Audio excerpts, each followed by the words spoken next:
Assalamualaikum warahmatullahi wabarakatuh. Rahmatuka ya ghafuru ya syakuru wa salli wa sallim barik ala sayyidina maulana Muhammadin wa ala alihi wa sahbihi asmain nama ba'du. Yang sangat saya hormati putra guru kami Gus Yasin, juga yang sangat saya hormati Kiai Haji Lukman Hakim Saifuddin, juga Neng Alisa, Kiai Syafiq, dan dari pihak Sukun Bapak Haji Hilmi, juga Direktur Teluk Lamong Bapak Haji Faruk Hidayat, juga teman-teman muhibbin santri gayang yang saya hormati.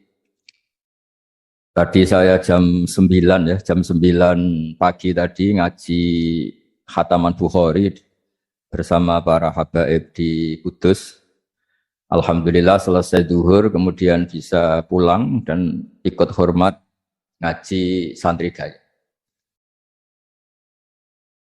Ada dua kitab besar yang jadi pegangan fi ilmil hadis di hadis, yaitu Bukhari Muslim. Saya alhamdulillah tadi pagi ngaji Bukhari, sekarang saya mau ngaji Sahih Muslim tentang Mi'raj. Dari sekian cerita Mi'raj yang mungkin jarang disebutkan adalah riwayat di Sahih Muslim. Di kitab saya halaman 83 saya baca. Di antaranya dijelaskan falamma alawna sama ad-dunya. Jadi di peristiwa Mi'raj yang jarang diceritakan orang itu, Rasulullah itu ketemu Nabi Adam. Dan Nabi Adam itu disebutkan di sini faidan an yaminihi aswidatun wa an yasarihi aswidatun.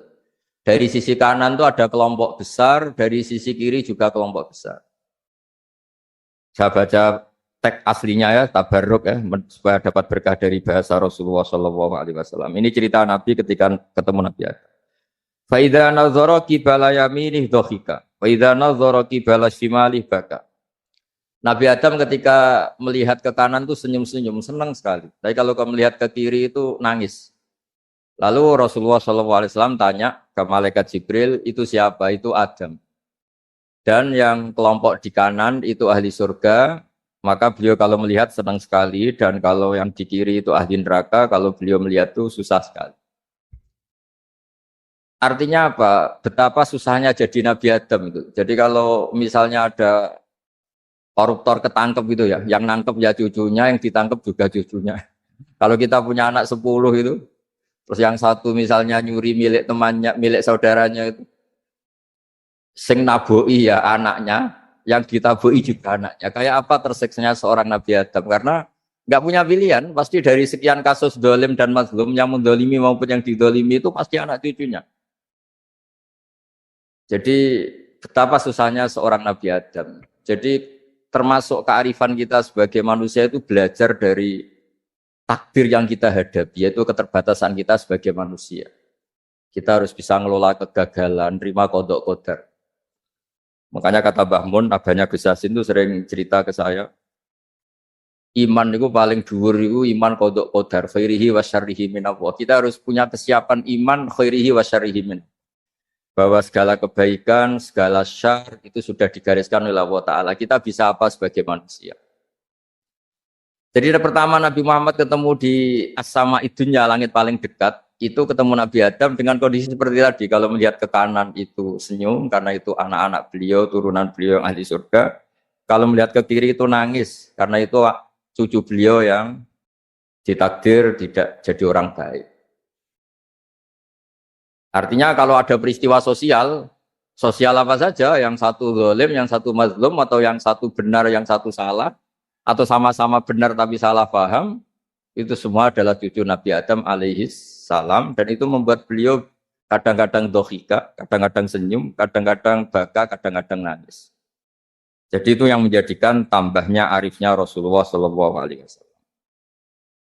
Saya teruskan. Qultu ya Jibril man hadha qal hadha Adam wa hadhil aswida an yamini wa an shimali nasamu bani. Fa ahlul yamin ahlul jannah wal aswida allati an shimali ahlun nar. Fa idza nazara qibala yamini dhahika wa idza nazara qibala shimalihi baka.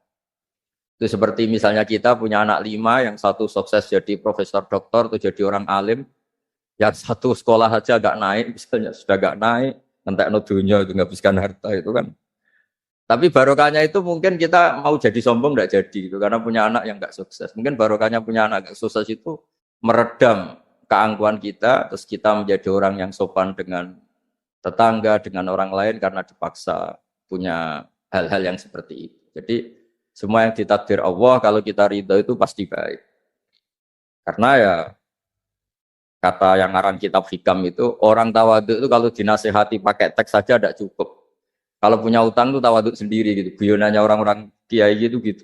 Ada orang sombong, supaya ada sombong kalau dia ketemu orang yang utangin itu pasti sopan sendiri. Jadi kalau dinasehati suruh sopan susah, tapi kalau ketemu orang yang utangin atau ketemu orang yang dia butuh pasti dengan sendirinya sopan sendiri. Atau ketemu orang yang menjadikan anaknya dapat pekerjaan, menjadikan keluarganya dapat job pekerjaan, pasti dia sopan sendiri karena utang jasa.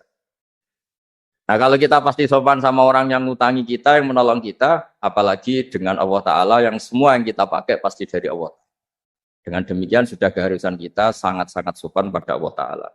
Yang implementasinya dengan sujud dan dengan sholat. Itu juga yang dibawa dari hasil Mi'raj. Ini saya baca teksnya ya. Saya tadi jam 9 baca Bukhari di Kudus sama beberapa habaib. Alhamdulillah. Sekarang saya teruskan dengan Sahih Muslim. Termasuk kitab 6 yang paling dipakai ahli sunnah itu Al-Kutubus Sittah, yang paling pokok itu adalah Bukhari Muslim. Terus kemudian naik-naik terus ketemu Marartu bi Musa alaihi salam. Ini nabinya Bani Israel. Saya kemudian ketemu dengan Nabi Musa alaihi salam. Nabi Musa itu nabinya Bani Israel. Jadi orang Bani Israel itu bawaannya itu protes. Protes itu komplain. Ketika makomnya beliau dilewati Rasulullah SAW, kelas beliau sebagai nabi, beliau nangis. Ketika nangis ditanya, "Ma yubkika, kenapa engkau nangis ya Musa?" Terus ini saya baca supaya seperti teksnya. Kata Nabi Musa, "Rabbi hadza ghulamun ba'astahu ba'di, yadkhulu min ummatihi al-jannata aktsaru mimma yadkhulu min ummati."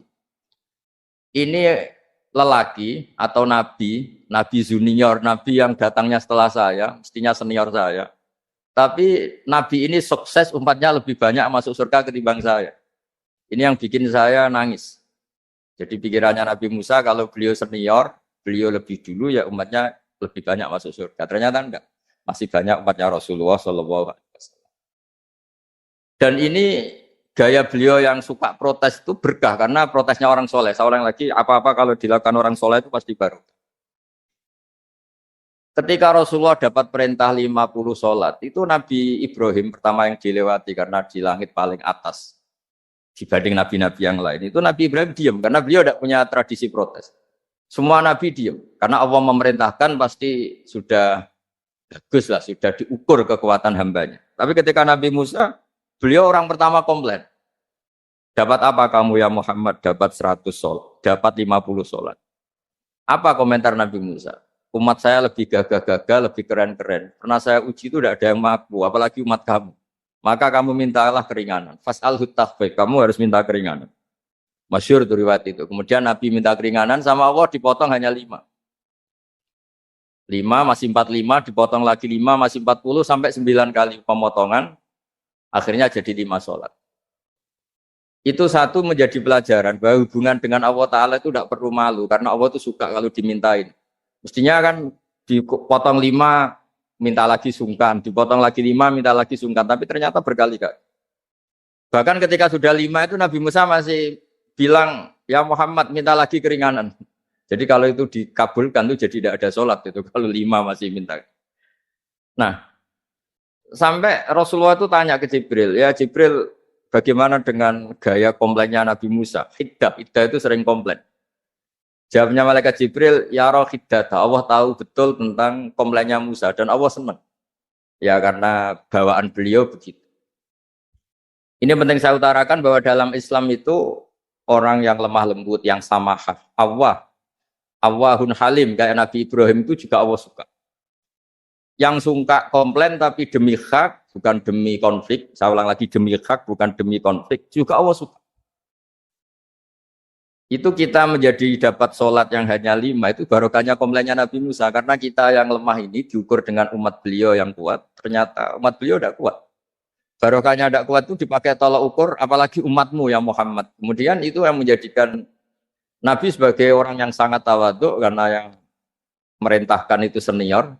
Meskipun kita tahu Nabi Muhammad itu Sayyidul Awwalin wal Akhirin, tapi secara lahir, secara jusmani beliau lahir paling belakang, dan secara lahir juga beliau Nabi paling terakhir. Jadi secara hukum adab beliau harus sopan.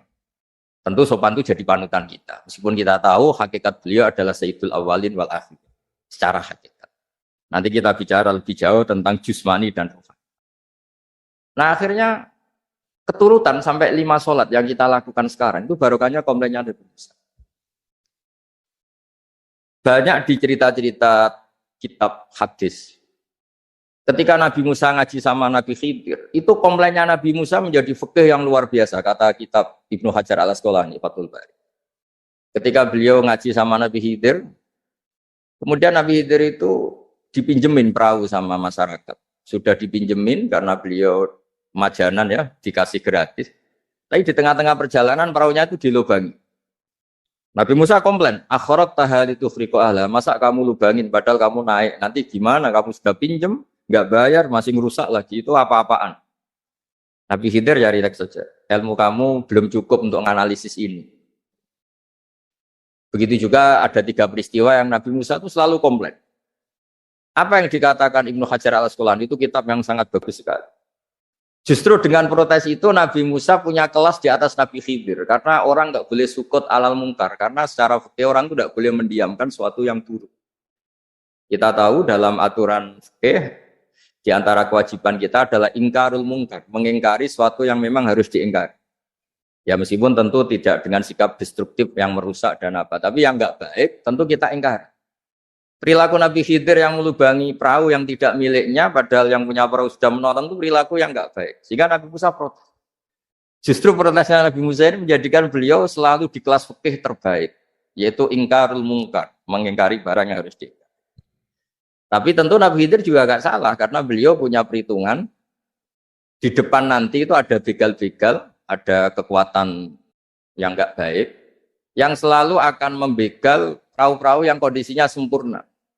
Nabi Khidir punya perhitungan, kalau ibarat mobil ini spionnya kok nggak dipecah, nggak diambil, itu termasuk mobil bagus, pasti digarong. Tapi gara-gara spionnya dipecah dulu sama Nabi Khidir, terus depannya dilumuri apa supaya agak menarik, ini selamat. Jadi perhitungannya Nabi Khidir, wa kana warahum maliku ya'khudhu kulla safinatin wasba. Di beberapa tafsir diartikan safinah solihah, karena di depannya nanti akan ketemu orang-orang yang dolim, yang selalu ngambil perahu-perahu yang bagus. Caranya gimana supaya perahu itu gak diambil? Ya karena mereka hanya ngambil yang bagus, ya dirusak dulu supaya gak bagus. Kalau ya gak bagus nanti lolos dari garong tadi, dari pengambilan secara dolim. Jadi Nabi Khidir gak salah karena ada visi seperti itu. Nabi Musa protes juga gak salah karena memang tugasnya itu ingkarul mungkar, mengingkari barang yang memang gak. Nah, di sini seperti yang dikatakan Gus Yassin, kita harus bisa ngelola perbedaan, ngelola beda sudut pandang dan sebagainya. Sehingga kita selalu dapat nikmat Allah Ta'ala, wa allafa baina qulubihim, nikmat yang kita asik, kita hidup asik, nyaman. Doa-doa bapak-bapak saya, guru-guru kita sering ijazahi setiap ketemu teman atau keluarga disuruh berdoa, Allahumma alif baina qulubina wa aslih dzata bainina. Semoga hubungan kita dengan orang lain itu baik-baik saja dan semua konflik kita dibenahi oleh Allah Subhanahu wa Ta'ala. Karena kita tidak pernah tahu ya, kita miskin kadang dianggap problem karena takut membebani tetangga. Tapi kita kaya juga kadang dianggap problem karena orang lain takut kalah dengan kita. Kita tidak pernah tahu cara pandang orang lain. Jadi kadang-kadang kita menang gitu, sama yang senang dikira kita pemikir serius. Tapi sama yang nggak senang dikira kita merenggut. Kita guyon, kata yang senang itu luar biasa. Kita dianggap orang yang ceria. Bagi yang nggak senang dianggap arogan. Jadi kita tidak pernah bisa ngelola pikiran orang lain. Nah, barokahnya rahmat Allah yang tidak terbatas, kita seperti ini. Dan itu digambarkan oleh Allah Ta'ala ketika ketemu antar Nabi. Cara pandang ya beda-beda. Nabi Ibrahim itu kalau melihat orang yang nggak benar, itu ya ngendikannya faman tabi'ani fa innahu minni wa man asani fa innaka ghafurur rahim. Ya Allah, yang ikut saya ya karuan kelompok saya, yang tidak ikut saya semoga engkau banyak mengampuni mereka. Nabi Nuh beda sekali cara pandang. Nabi Isa ubudiyah murni. Ketika melihat orang yang enggak benar, beliau tidak ngambil sikap. Beliau ngendikan intu adzibhum fa innahum ibadu. Kalau engkau siksa nggih monggo Gusti wong itu hamba-hamba jenengan. Itu terserah jenengan. Wa in taghfir lahum kalau engkau ampuni nggih monggo jenengan yang punya pertimbangan lebih bijak. Dan itu yang dalam banyak hadis ketika Rasulullah Shallallahu Alaihi Wasallam melihat umatnya di akhir zaman yang macam-macam, Nabi ngambil sikap kayak sikapnya Nabi Isa. Sebagian riwayat Nabi mengatakan fa'akulu kama qala al-abdus soleh. Saya akan ngambil sikap kayak sikapnya al-abdus soleh. Di hadis itu diredaksikan yaitu dengan redaksi intu adzibhum fa innahum ibaduk wa in taghfir lahum fa innaka antal azizul hakim. Ya saya teruskan. Kemudian akhirnya Rasulullah Shallallahu Alaihi Wasallam sampai ke Sidratil Muntaha. Wa ra'aitu Ibrahim alaihi salam wa ana asbahu waladih bih. Ketika ketemu Nabi Ibrahim, hubungan Rasulullah itu sangat emosional. Beliau yang pertama diceritakan, saya ketika ketemu Nabi Ibrahim itu senang sekali karena ternyata saya ini cucu beliau, turunan beliau yang paling mirip beliau. Jadi ini unik dari sekian peristiwa besar, peristiwa langit. Kemudian Nabi ada hubungan emosional yang luar biasa ketika ketemu Nabi Ibrahim. Pertama yang dikatakan Nabi, wa ana asbahu waladihi. Saya adalah cucu yang paling mirip beliau. Dan ini kita tahu akhirnya di semua syariat kita istilah resminya itu anit tabi millata Ibrahim hanifah. Di istilah resmi agama kita millata abikum Ibrahim, agama leluhur kamu Ibrahim. Kita ketika baca sholawat Allahumma sholli ala sayyidina Muhammad terusannya juga kama sholli ta'ala sayyidina Ibrahim wa ala ali Ibrahim. Dan seterusnya dan seterusnya. Kemudian yang terakhir saya cerita secara akidah Ahlussunnah wal Jamaah yang dianut oleh Imam Asy'ari dan Maturidi. Meskipun secara lahir itu Nabi mengalami pertemuan dengan Allah di Sidratil Muntaha, tapi tetap saja kita cara pandang bahwa Allah Ta'ala itu mukhalafatul hawadis. Allah tidak bisa kamu andekan di satu tempat terus mengalami hal-hal yang kita alami sebagai makhluk. Sebab itu sirinya kenapa di surat Isra dimulai dari subhanalladzi. Allah tetap maha suci. Maha suci itu artinya terbebas dari yang kita alami. Allah selalu mukhalafatul hawadis. Allah la yahtaju ila makarin. Allah tidak butuh tempat. Allah tidak butuh waktu. Allah tidak butuh semua. Karena Allah itu qayyum. Allah itu qiyamuhu bi nafsihi, berdiri sendiri. Allah tidak butuh aras. Allah tidak butuh kursi. Tapi eksistensi kursi yang butuh Allah. Allah tidak butuh aras, tidak butuh kursi. Tidak butuh langit, semuanya itu berdiri karena Allah. Bukan sebaliknya Allah berdiri di atas semuanya. Sehingga kita mulai kecil diajari Allah itu siapa? Al-Qayyum. Kalau bahasa kita, qiyamuhu binafsih. Selalu berdiri sendiri dan Allah itu Al-Ghaniyul Mutlaq. Enggak butuh yang lain. Di sini pentingnya selalu Nabi ngintikan subhanallah, subhanallah, wiridanya tetap Allah itu maha suci, Allah maha besar, Allah maha agung, dan keagungannya diantara ditandai dia punya sifat yang tidak sifat kita. Dia punya keabadian yang tidak bisa kita miliki. Dia punya semuanya yang tidak kita miliki. Itu sebab itu dimulai subhanalladzi asra bi abdi lailam minal masjidil haram. Jadi kata subhana ini maha suci itu maha suci dari tempat, dari waktu, dari apa. Meskipun Allah punya adat, punya sunnah memperlakukan hambanya itu dengan logika atau bayangan yang dibayangkan seorang hamba. Sehingga seakan-akan kita ini ya ketemu, seakan-akan kita bisa ini melihat. Sehingga di surga disebut kita ini melihat Allah. Tapi semua ahli sunnah mengatakan, tapi kamu melihat Allah itu tetap saja bila kaifin walan fisorin. Tidak bisa terus menciri. Menciri itu bisa membatasi sifatnya Allah itu begini-begini, tidak bisa. Tetap Allah itu la tudrikul absar wa huwa yudrikul absar. Tapi kita bisa disebut melihat dengan kemakhlukan kita yang profan. Di surga disebut melihat, tapi bukan melihat yang kayak kita melihat antar makhluk yang terus bisa apa itu cerita detail, cerita spesifik, cerita apa tidak bisa. Tetap la tudrikul absar.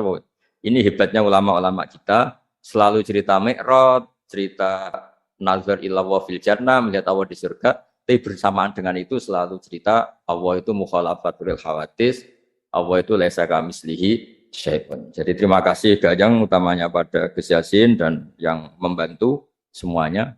Barokahnya kita ketemu bisa ngaji supaya barokah saya baca teks aslinya di hadisil Isra, karena tadi saya jam 9 sudah baca Bukhari, ini supaya dapat berkah saya ini baca Sahih Muslim.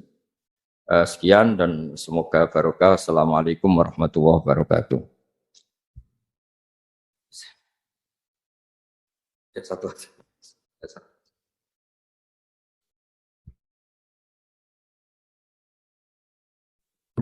Hanya satu yang ini dari Masuk Mustaqim CEO dari Metropos.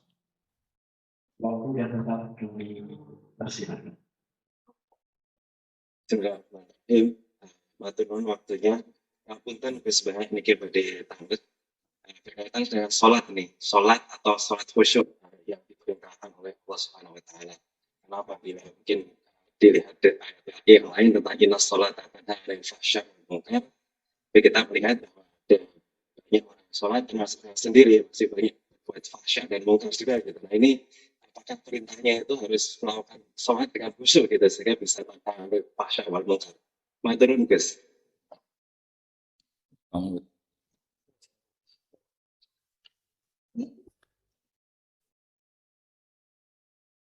Nggih, matur nuwun Mas Gufron. Nggih, matur nuwun ngakune. Pun ikrar nak salate jenengan yo ora marahi terus dadi wali. Begini ya, saya tak cerita karena saya baca kitab tuh banyak sekali. Ini bukan dalam konteks sombong atau takabur boten. Saya cerita baca kitab banyak itu supaya sampean tahu bahwa pikiran saya ini mamlu dipenuhi dengan pikiran-pikiran ulama dulu karena saya sering baca. Jadi tidak pikiran saya sendiri. Khusyuk itu maknanya takut. Ya takut itu ya maknanya takut. Takut itu ya kelas-kelasan. Misalnya saya dipanggil bapak saya. Bahak sini. Sekedar datang ke tempat itu meskipun nggak niat nurut. Saya ulang lagi. Sekedar datang ke tempat beliau manggil saya meskipun nggak niat nurut. Itu sudah satu poin tertentu. Karena dipanggil terus menghadap itu sudah bagus. Meskipun di hati saya nanti saya bilang nggak mau, saya mau main. Tapi itu sudah poin tersendiri. Karena bandingannya akbala dalam bahasa Arab itu adbar. Adbaro itu dari kata dubur. Dubur itu membelakangi. Daripada misalnya dipanggil bahak sini, malah lari menjauh, membelakangi. Kalau dalam bahasa Arab itu adbaro. Adbaro itu menjadikan duburnya di belakangnya. Makanya bandingannya akbala itu menghadap dengan muka. Kalau adbaro orang di belakangi pakai duburnya, maka dalam bahasa Arab disebut adbar. Sehingga terburuk dari seorang hamba itu adbaro, dipanggil ndak moro, dipanggil ndak menuju yang dipanggil, malah menjauh.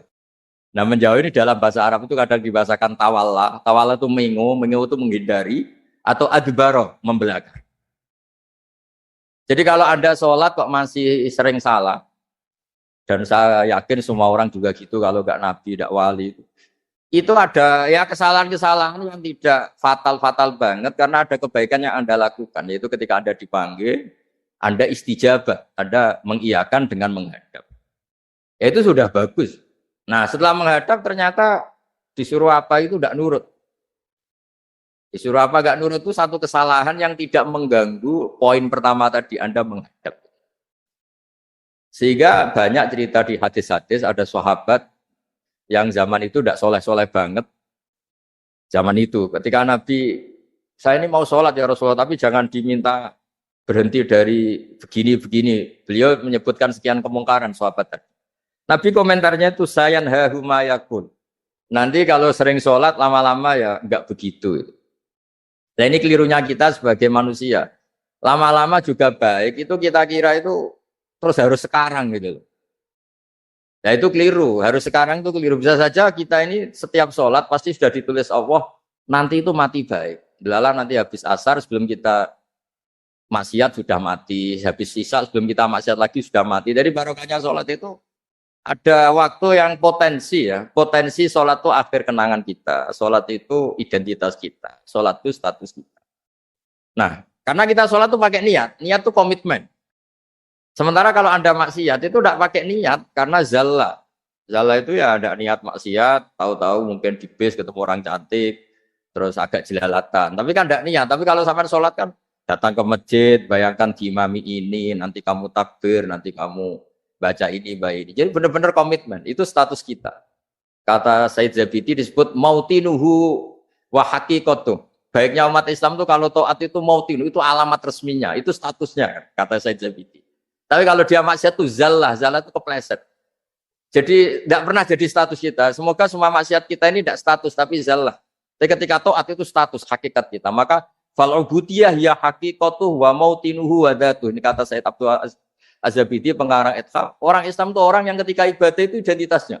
Betul, ketika ibadah itu Allahu Akbar, dia berharap rahmatnya Allah, gini-gini.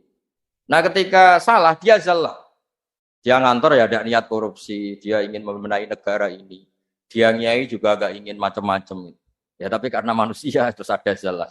Nah semoga semua kesalahan kita ini zallah. Zallah itu ya cara Jawa kepleset, tidak mental. Dan semua kebaikan kita ini mental. Yaitu kebaikan yang jadi tempat kita, identitas kita. Haqiqatuh wa mautinuhu wa dhatuh. Tapi jangan pernah berpikir kalau apa artinya sholat kalau kita masih melakukan kemungkaran, itu salah besar. Sholat itu wajib, dengan Anda sholat itu sudah mengurangi kemungkaran Anda, karena Anda tidak melawan ketentuan Allah Ta'ala. Kayak kita orang Indonesia, meskipun kita koruptor, mau jadi KTP Indonesia sudah bagus, kita mau jadi warga Indonesia. Meskipun setelah itu kita korupsi dan salah, tapi lumayan jadi mau jadi warga apa? Indonesia. Orang mau sholat artinya dia menstatuskan diri sebagai hamba Allah. Teken kontrak, kalau saya ini hambamu ya Allah, anta robbi, iya karena butuh, iya karena stain. Soal salah ya salah aja. Ya. Sama, kita tetap warga Indonesia meskipun kita salah, meskipun kita koruptor, meskipun kita salah, tetap aja warga Indonesia yang berhak mendapat jatah makan meskipun di penjara, meskipun apa. Sama, kita ini hamba Allah yang mengakui kalau Allah itu Tuhan, kita hamba. Dan barokahnya pengakuan itu insya Allah di cerita-cerita syafaat, kalau kita dosa atau apa, insya Allah dapat syafaatnya Rasulullah SAW. Karena kita tidak pernah lari dari status kehambaan. Jadi yang harus dipegang. Makanya status kehambaan ini nggak boleh hilang. Kita harus sering bilang, Robbi, Robbi, Tuhanku yang merawat aku, yang memberi aku. Dengan demikian kita menjaga status kehambaan kita. Dan status hamba ini yang menjadikan orang layak masuk surga. Yaitu fadkhuli fi ibadi. Kamu harus resmi menjadi hambaku. Baru ada perintah wadkhuli jannah. Kalau menjadi hamba aja nggak mau, kita punya keangkuhan, punya keinginan yang mulu-mulu, sehingga seakan-akan kita ini Tuhan. Nah, itu tidak menghamba. Kita harus fadkhuli fi ibadi, baru wadkhuli jannati. Saya kira demikian. Semoga ini manfaat. Monggo bareng-bareng. Bismillahirrahmanirrahim. Al-Fatihah.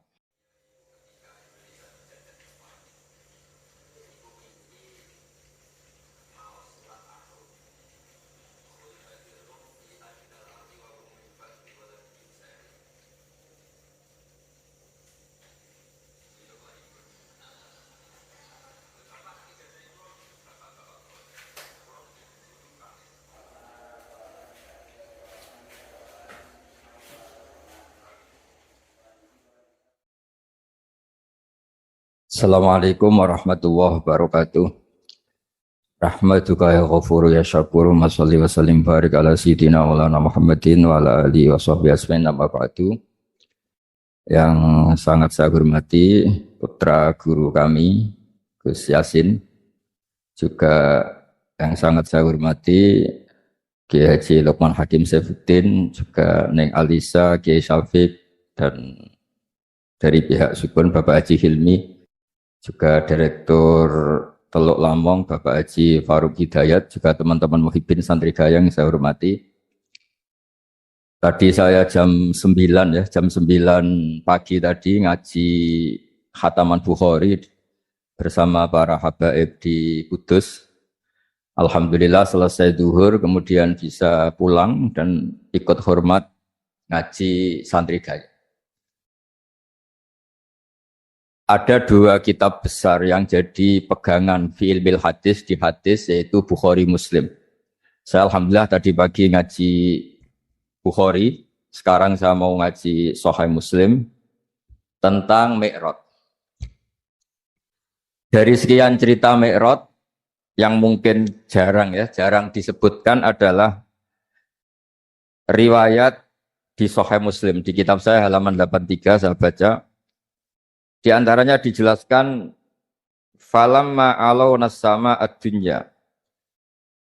Jadi di peristiwa Mi'raj yang jarang diceritakan orang itu, Rasulullah itu ketemu Nabi Adam. Dan Nabi Adam itu disebutkan di sini faidan an yaminihi aswidatun wa an yasarihi aswidatun. Dari sisi kanan itu ada kelompok besar, dari sisi kiri juga kelompok besar. Saya baca teks aslinya ya, tabarruk ya, supaya dapat berkah dari bahasa Rasulullah SAW. Ini cerita Nabi ketika ketemu Nabi Adam. Faidha nazara qibala yaminih dhahika, faidha nazara qibala shimalih baka. Nabi Adam ketika melihat ke kanan itu senyum-senyum, senang sekali. Tapi kalau kamu melihat ke kiri itu nangis. Lalu Rasulullah SAW tanya ke malaikat Jibril, itu siapa? Itu Adam.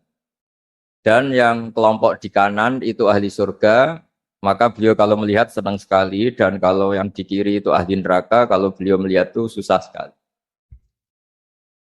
Artinya apa? Betapa susahnya jadi Nabi Adam itu. Jadi kalau misalnya ada koruptor ketangkep gitu ya, yang nangkep ya cucunya, yang ditangkep juga cucunya. Kalau kita punya anak 10 itu, terus yang satu misalnya nyuri milik temannya, milik saudaranya itu, sing naboi ya anaknya, yang ditaboi juga anaknya. Kayak apa tersiksanya seorang Nabi Adam? Karena nggak punya pilihan, pasti dari sekian kasus dolim dan mazlum, yang mendolimi maupun yang didolimi itu pasti anak cucunya. Jadi betapa susahnya seorang Nabi Adam. Jadi termasuk kearifan kita sebagai manusia itu belajar dari takdir yang kita hadapi, yaitu keterbatasan kita sebagai manusia. Kita harus bisa ngelola kegagalan, terima kodok kodar. Makanya kata Mbah Mun, abahnya Gus Yasin itu sering cerita ke saya, iman itu paling dhuwur itu iman kodok kodar, khairihi wa syarrihi minallah. Kita harus punya kesiapan iman khairihi wa syarrihi minallah. Bahwa segala kebaikan, segala syar itu sudah digariskan oleh Allah Ta'ala. Kita bisa apa sebagai manusia? Jadi pertama Nabi Muhammad ketemu di as-sama idunya, langit paling dekat, itu ketemu Nabi Adam dengan kondisi seperti tadi. Kalau melihat ke kanan itu senyum, karena itu anak-anak beliau, turunan beliau yang ahli surga. Kalau melihat ke kiri itu nangis, karena itu cucu beliau yang ditakdir tidak jadi orang baik. Artinya kalau ada peristiwa sosial, sosial apa saja, yang satu zalim, yang satu mazlum, atau yang satu benar, yang satu salah, atau sama-sama benar tapi salah paham, itu semua adalah cucu Nabi Adam alaihis salam, dan itu membuat beliau kadang-kadang dohika, kadang-kadang senyum, kadang-kadang baka, kadang-kadang nangis. Jadi itu yang menjadikan tambahnya arifnya Rasulullah SAW. Saya teruskan. Qultu ya Jibril man hadha qal hadha Adam wa hadhil aswida an yamini wa an shimali nasamu bani. Fa ahlul yamin ahlul jannah wal aswida allati an shimali ahlun nar. Fa idza nazara qibala yamini dhahika wa idza nazara qibala shimalihi baka. Itu seperti misalnya kita punya anak 5, yang satu sukses jadi profesor doktor atau jadi orang alim, yang satu sekolah saja agak naik, misalnya sudah agak naik, entekno dunya itu nghabiskan harta itu kan. Tapi barokahnya itu mungkin kita mau jadi sombong enggak jadi itu karena punya anak yang enggak sukses. Mungkin barokahnya punya anak enggak sukses itu meredam keangkuhan kita, terus kita menjadi orang yang sopan dengan tetangga, dengan orang lain karena dipaksa punya hal-hal yang seperti itu. Jadi semua yang ditakdir Allah kalau kita ridho itu pasti baik. Karena ya kata yang ngarang kitab hikam itu, orang tawadhu itu kalau dinasehati pakai teks saja tidak cukup. Kalau punya utang itu tawaduk sendiri gitu. Guyonannya orang-orang kiai gitu. Ada orang sombong. Supaya ada sombong kalau dia ketemu orang yang utangin itu pasti sopan sendiri. Jadi kalau dinasehati suruh sopan susah. Tapi kalau ketemu orang yang utangin atau ketemu orang yang dia butuh pasti dengan sendirinya sopan sendiri. Atau ketemu orang yang menjadikan anaknya dapat pekerjaan, menjadikan keluarganya dapat job pekerjaan. Pasti dia sopan sendiri karena utang jasa. Nah kalau kita pasti sopan sama orang yang ngutangi kita, yang menolong kita, apalagi dengan Allah Ta'ala yang semua yang kita pakai pasti dari Allah. Dengan demikian sudah keharusan kita sangat-sangat sopan pada Allah Ta'ala. Yang implementasinya dengan sujud dan dengan sholat. Itu juga yang dibawa dari hasil Mi'raj. Ini saya baca teksnya ya, saya tadi jam 9 baca Bukhari di Kudus sama beberapa habaib, Alhamdulillah. Sekarang saya teruskan dengan Sahih Muslim. Termasuk kitab 6 yang paling dipakai ahli sunnah itu Al-Kutubus Sittah, yang paling pokok itu adalah Bukhari Muslim. Terus kemudian naik-naik terus ketemu Maror tu bi Musa alaihi salam. Ini nabinya Bani Israel. Saya kemudian ketemu dengan Nabi Musa alaihissalam. Nabi Musa itu nabinya Bani Israel. Jadi orang Bani Israel itu bawaannya itu protes. Protes itu komplain. Ketika makomnya beliau dilewati Rasulullah SAW, kelas beliau sebagai nabi, beliau nangis. Ketika nangis ditanya, Ma yubkika, kenapa engkau nangis ya Musa? Terus ini saya baca supaya seperti teksnya. Kata Nabi Musa, Rabbi hadza ghulamun ba'astahu ba'di yadkhulu min ummatihi al-jannata aktsaru mimma yadkhulu min ummati. Ini lelaki atau nabi junior, nabi yang datangnya setelah saya, mestinya senior saya. Tapi nabi ini sukses, umatnya lebih banyak masuk surga ketimbang saya. Ini yang bikin saya nangis. Jadi pikirannya Nabi Musa kalau beliau senior, beliau lebih dulu ya umatnya lebih banyak masuk surga. Ternyata enggak. Masih banyak umatnya Rasulullah SAW. Dan ini gaya beliau yang suka protes itu berkah karena protesnya orang soleh. Seorang lagi apa-apa kalau dilakukan orang soleh itu pasti baru. Ketika Rasulullah dapat perintah 50 sholat, itu Nabi Ibrahim pertama yang dilewati karena di langit paling atas dibanding nabi-nabi yang lain. Itu Nabi Ibrahim diam karena beliau tidak punya tradisi protes. Semua nabi diam karena Allah memerintahkan pasti sudah bagus lah, sudah diukur kekuatan hambanya. Tapi ketika Nabi Musa, beliau orang pertama komplain. Dapat apa kamu ya Muhammad? Dapat 100 sholat, dapat 50 sholat. Apa komentar Nabi Musa? Umat saya lebih gagah-gagah, lebih keren-keren. Pernah saya uji itu tidak ada yang mampu, apalagi umat kamu. Maka kamu mintalah keringanan. Fas'alhu takhfif, kamu harus minta keringanan. Masyhur itu riwayat itu. Kemudian Nabi minta keringanan sama Allah dipotong hanya 5. 5 masih 45, dipotong lagi 5 masih 40 sampai 9 kali pemotongan. Akhirnya jadi 5 sholat. Itu satu menjadi pelajaran bahwa hubungan dengan Allah Ta'ala itu tidak perlu malu. Karena Allah itu suka kalau dimintain. Mestinya kan dipotong 5, minta lagi sungkan. Dipotong lagi 5, minta lagi sungkan. Tapi ternyata berkali-kali. Bahkan ketika sudah 5 itu Nabi Musa masih bilang, ya Muhammad minta lagi keringanan. Jadi kalau itu dikabulkan itu jadi tidak ada sholat. Itu kalau 5 masih minta. Nah, sampai Rasulullah itu tanya ke Jibril. Ya Jibril, bagaimana dengan gaya komplainnya Nabi Musa? Hiddah itu sering komplain. Jawabnya malaikat Jibril, ya roh hiddah. Allah tahu betul tentang komplainnya Musa dan Allah senang. Ya karena bawaan beliau begitu. Ini penting saya utarakan bahwa dalam Islam itu orang yang lemah lembut, yang samahah, Allahun halim kayak Nabi Ibrahim itu juga Allah suka. Yang suka komplain tapi demi hak, bukan demi konflik. Saya ulang lagi, demi hak, bukan demi konflik. Juga Allah suka. Itu kita menjadi dapat sholat yang hanya 5, itu barokahnya komplainnya Nabi Musa. Karena kita yang lemah ini diukur dengan umat beliau yang kuat. Ternyata umat beliau tidak kuat. Barokahnya tidak kuat itu dipakai tolak ukur, apalagi umatmu ya Muhammad. Kemudian itu yang menjadikan Nabi sebagai orang yang sangat tawaduk, karena yang merintahkan itu senior. Meskipun kita tahu Nabi Muhammad itu Sayyidul Awwalin wal Akhirin, tapi secara lahir, secara jusmani beliau lahir paling belakang, dan secara lahir juga beliau Nabi paling terakhir. Jadi secara hukum adab beliau harus sopan. Tentu sopan itu jadi panutan kita. Meskipun kita tahu hakikat beliau adalah Sayyidul Awwalin wal Akhirin. Secara hakikat. Nanti kita bicara lebih jauh tentang jusmani dan rohani. Nah akhirnya keturutan sampai 5 sholat yang kita lakukan sekarang itu barokahnya komplainnya Nabi Musa. Banyak di cerita-cerita kitab hadis. Ketika Nabi Musa ngaji sama Nabi Khidir, itu komplainnya Nabi Musa menjadi fikih yang luar biasa, kata kitab Ibnu Hajar al-Asqalani, Fathul Bari. Ketika beliau ngaji sama Nabi Khidir, kemudian Nabi Khidir itu dipinjemin perahu sama masyarakat. Sudah dipinjemin karena beliau majanan ya, dikasih gratis. Tapi di tengah-tengah perjalanan perahunya itu dilubangi. Nabi Musa komplain, akhirat tahal itu friko ahla, masa kamu lubangin padahal kamu naik, nanti gimana, kamu sudah pinjem, nggak bayar, masih ngerusak lagi, itu apa-apaan. Nabi Khidir ya rileks saja, ilmu kamu belum cukup untuk menganalisis ini. Begitu juga ada 3 peristiwa yang Nabi Musa itu selalu komplain. Apa yang dikatakan Ibnu Hajar al-Asqalani itu kitab yang sangat bagus sekali. Justru dengan protes itu Nabi Musa punya kelas di atas Nabi Khidir karena orang nggak boleh sukut alal mungkar karena secara fikih orang itu nggak boleh mendiamkan suatu yang buruk. Kita tahu dalam aturan fikih di antara kewajiban kita adalah ingkarul mungkar, mengingkari suatu yang memang harus diingkari. Ya meskipun tentu tidak dengan sikap destruktif yang merusak dan apa, tapi yang nggak baik tentu kita ingkari. Perilaku Nabi Khidir yang melubangi perahu yang tidak miliknya, padahal yang punya perahu sudah menolong itu perilaku yang nggak baik. Sehingga Nabi Musa protes.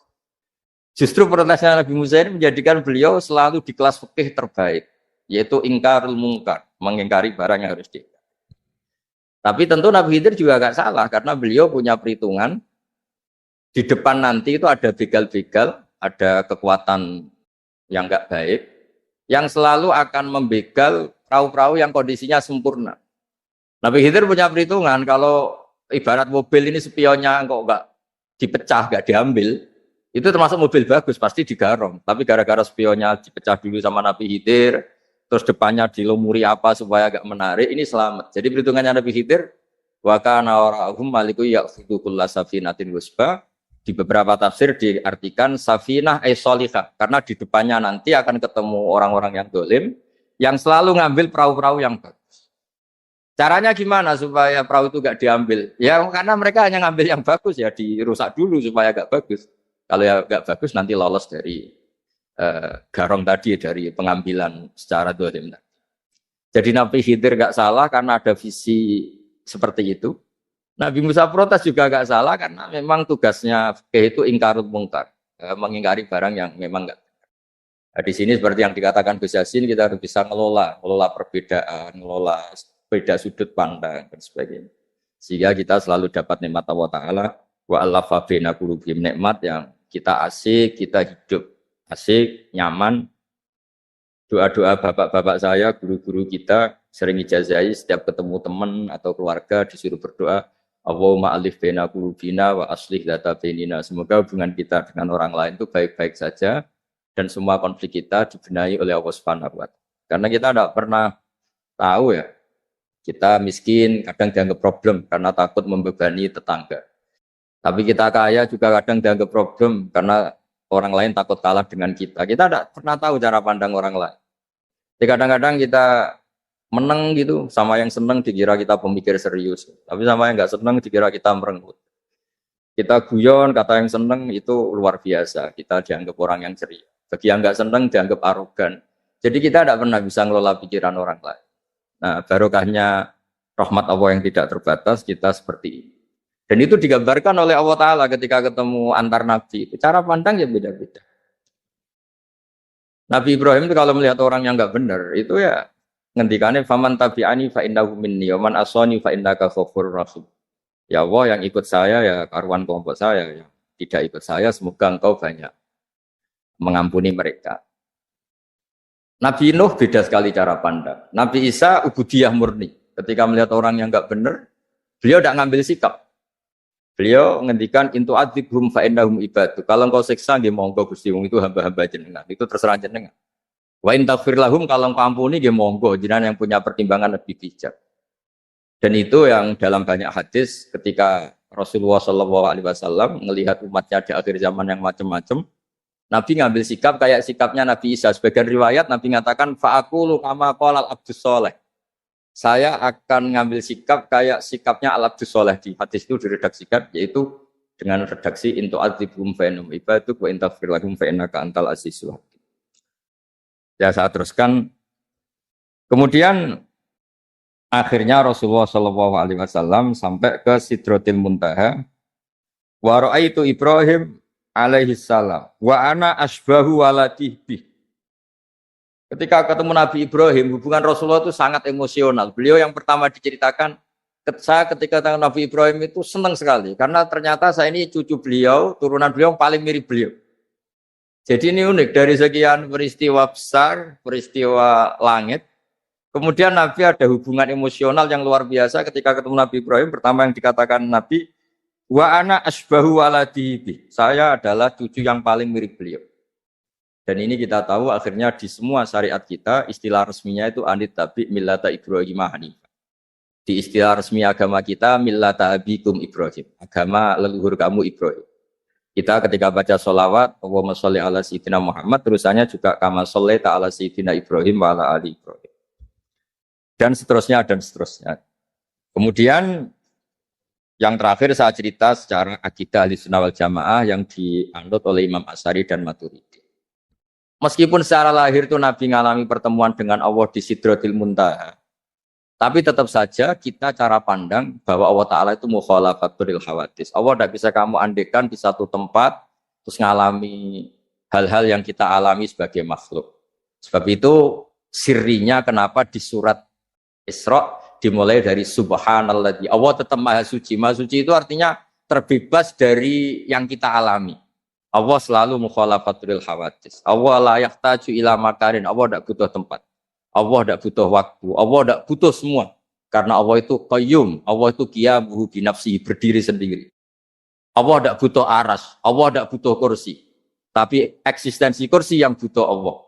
Allah tidak butuh aras, tidak butuh kursi, tidak butuh langit. Semuanya itu berdiri karena Allah. Bukan sebaliknya Allah berdiri di atas semuanya. Sehingga kita mulai kecil diajari Allah itu siapa? Al-Qayyum. Kalau bahasa kita, qiyamuhu binafsihi.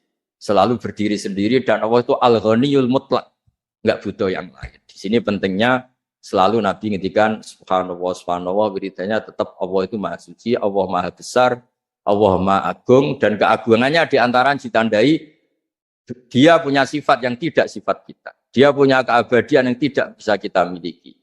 Dia punya semuanya yang tidak kita miliki. Jadi sebab itu dimulai subhanalladzi asra bi abdi lailam minal masjidil. Jadi kata subhana ini maha suci itu maha suci dari tempat, dari waktu, dari apa. Meskipun Allah punya adat, punya sunnah, memperlakukan hambanya itu dengan logika atau bayangan yang dibayangkan seorang hamba. Sehingga seakan-akan kita ini ya ketemu, seakan-akan kita bisa ini melihat. Sehingga di surga disebut kita ini melihat Allah.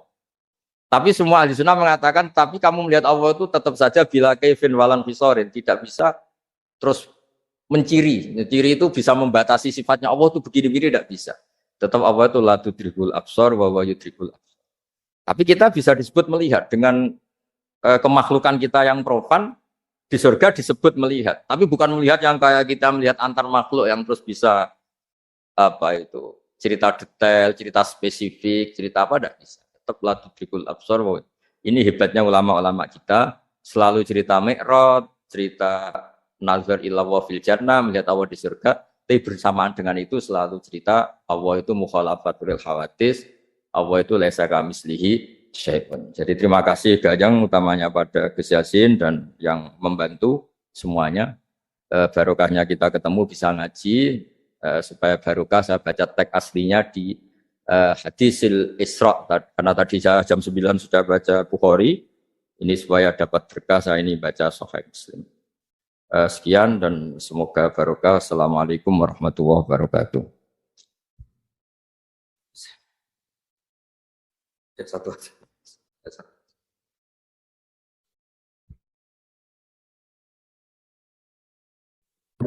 Hanya satu yang ini dari masuk mustaqim CEO dari Letterbox. Waktu dan tempat kami persilakan.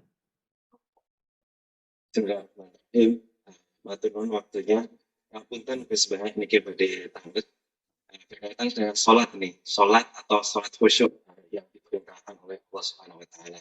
Kenapa bila mungkin dilihat ayat yang lain tentang inas sholat akan ada yang fahsyah mungkin, tapi kita melihat bahwa ada banyak orang sholat termasuk sendiri masih banyak buat fahsyah dan mungkar juga gitu. Nah ini apakah perintahnya itu harus melakukan sholat dengan khusyuk gitu sehingga bisa menangani fahsyah wal munkar.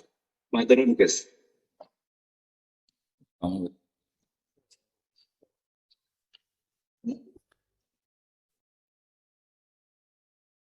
Nggih, matur nuwun Mas Gufron. Nggih, matur nuwun ngakune. Pun ikrar nak salate jenengan yo ora marahi terus dadi wali. Begini ya, saya tak cerita karena saya baca kitab tuh banyak sekali. Ini bukan dalam konteks sombong atau takabur boten. Saya cerita baca kitab banyak itu supaya sampean tahu bahwa pikiran saya ini mamluk dipenuhi dengan pikiran-pikiran ulama dulu karena saya sering baca. Jadi tidak pikiran saya sendiri. Khusyuk itu maknanya takut. Ya takut itu ya maknanya takut. Takut itu ya kelas-kelasan. Misalnya saya dipanggil bapak saya. Bahak sini. Sekedar datang ke tempat itu meskipun nggak niat nurut. Saya ulang lagi. Sekedar datang ke tempat beliau manggil saya meskipun nggak niat nurut. Itu sudah satu poin tertentu. Karena dipanggil terus menghadap itu sudah bagus. Meskipun di hati saya nanti saya bilang nggak mau saya mau main. Tapi itu sudah poin tersendiri. Karena bandingannya akbala dalam bahasa Arab itu adbar. Adbaro itu dari kata dubur. Dubur itu membelakangi. Daripada misalnya dipanggil bahak sini, malah lari, menjauh. Membelakangi. Kalau dalam bahasa Arab itu adbaro. Adbaro itu menjadikan duburnya di belakangnya. Makanya bandingannya akbala itu menghadap dengan muka. Kalau adbaro orang di belakangi pakai duburnya. Makanya dalam bahasa Arab disebut adbar. Sehingga terburuk dari seorang hamba itu adbar, dipanggil ndak moro, dipanggil ndak menuju yang dipanggil, malah menjauh. Nah menjauh ini dalam bahasa Arab itu kadang dibahasakan tawalla. Tawalla itu mengo itu menghindari, atau adbaro, membelakang. Jadi kalau Anda sholat kok masih sering salah, dan saya yakin semua orang juga gitu kalau nggak nabi, nggak wali, itu ada ya kesalahan-kesalahan yang tidak fatal-fatal banget karena ada kebaikan yang Anda lakukan, yaitu ketika Anda dipanggil, Anda istijabah, Anda mengiyakan dengan menghadap. Ya, itu sudah bagus. Nah setelah menghadap ternyata disuruh apa itu tidak nurut. Disuruh apa nggak nurut itu satu kesalahan yang tidak mengganggu poin pertama tadi, Anda menghadap. Sehingga banyak cerita di hadis-hadis ada sahabat yang zaman itu tidak soleh-soleh banget. Zaman itu, ketika Nabi, saya ini mau sholat ya Rasulullah, tapi jangan diminta berhenti dari begini-begini. Beliau menyebutkan sekian kemungkaran sahabat tadi. Nabi komentarnya itu sayan hahumayakun. Nanti kalau sering sholat lama-lama ya enggak begitu. Nah ini kelirunya kita sebagai manusia. Lama-lama juga baik, itu kita kira itu terus harus sekarang gitu. Nah itu keliru, harus sekarang itu keliru. Bisa saja kita ini setiap sholat pasti sudah ditulis Allah, nanti itu mati baik. Lala nanti habis asar sebelum kita maksiat sudah mati, habis sisa sebelum kita maksiat lagi sudah mati. Dari barokahnya sholat itu ada waktu yang potensi ya, potensi sholat itu akhir kenangan kita. Sholat itu identitas kita, sholat itu status kita. Nah, karena kita sholat itu pakai niat itu komitmen. Sementara kalau Anda maksiat itu tidak pakai niat karena zalla. Zalla itu ya ada niat maksiat, tahu-tahu mungkin di bis ketemu orang cantik, terus agak jelalatan. Tapi kan tidak niat. Tapi kalau sampai sholat kan datang ke masjid, bayangkan diimami ini, nanti kamu takbir, nanti kamu baca ini, baca ini. Jadi benar-benar komitmen. Itu status kita. Kata Said Zabidi disebut mautinuhu wa haqiqatuh. Baiknya umat Islam itu kalau taat itu mautinu, itu alamat resminya, itu statusnya, kata Said Zabidi. Tapi kalau dia maksiat itu zallah itu kepleset. Jadi tidak pernah jadi status kita. Semoga semua maksiat kita ini tidak status, tapi zallah. Tapi ketika taat itu status, hakikat kita. Maka fal'ubudiyah ya haqiqatuh wa mautinuhu wa dhatuh. Ini kata Said Abdul Az-Zabidi, pengarang Ithaf. Orang Islam itu orang yang ketika ibadah itu identitasnya. Betul, ketika ibadah itu Allahu Akbar, dia berharap rahmatnya Allah, gini-gini. Nah ketika salah, dia zallah. Dia ngantor ya ada niat korupsi, dia ingin membenahi negara ini. Dia nyai juga agak ingin macam-macam. Ya tapi karena manusia terus ada zallah. Nah semoga semua kesalahan kita ini zallah. Zallah itu ya cara Jawa kepleset, tidak mental. Dan semua kebaikan kita ini mental. Yaitu kebaikan yang jadi tempat kita, identitas kita. Haqiqatuh wa mautinuhu wa dhatuh. Tapi jangan pernah berpikir kalau apa artinya sholat kalau kita masih melakukan kemungkaran, itu salah besar. Sholat itu wajib, dengan Anda sholat itu sudah mengurangi kemungkaran Anda, karena Anda tidak melawan ketentuan Allah Ta'ala. Kayak kita orang Indonesia, meskipun kita koruptor, mau jadi KTP Indonesia sudah bagus, kita mau jadi warga Indonesia. Meskipun setelah itu kita korupsi dan salah, tapi lumayan jadi mau jadi warga apa? Indonesia. Orang mau sholat artinya dia menstatuskan diri sebagai hamba Allah. Teken kontrak, kalau saya ini hambamu ya Allah, anta robbi, iya karena butuh, iya karena stain. Soal salah ya salah aja. Sama, kita tetap warga Indonesia meskipun kita salah, meskipun kita koruptor, meskipun kita salah, tetap aja warga Indonesia yang berhak mendapat jatah makan meskipun di penjara, meskipun apa. Sama, kita ini hamba Allah yang mengakui kalau Allah itu Tuhan, kita hamba. Dan barokahnya pengakuan itu insya Allah di cerita-cerita syafaat, kalau kita dosa atau apa, insya Allah dapat syafaatnya Rasulullah SAW. Karena kita tidak pernah lari dari status kehambaan. Jadi yang harus dipegang. Makanya status kehambaan ini nggak boleh hilang. Kita harus sering bilang, Robbi, Robbi, Tuhanku yang merawat aku, yang memberi aku. Dengan demikian kita menjaga status kehambaan kita. Dan status hamba ini yang menjadikan orang layak masuk surga. Yaitu fadkhuli fi ibadi. Kamu harus resmi menjadi hambaku. Baru ada perintah wadkhuli jannah. Kalau menjadi hamba aja nggak mau, kita punya keangkuhan, punya keinginan yang mulu-mulu. Sehingga seakan-akan kita ini Tuhan. Nah, itu tidak menghamba. Kita harus fadkhuli fi ibadi. Baru wadkhuli jannati. Saya kira demikian. Semoga ini manfaat. Monggo bareng-bareng. Bismillahirrahmanirrahim. Al-Fatihah.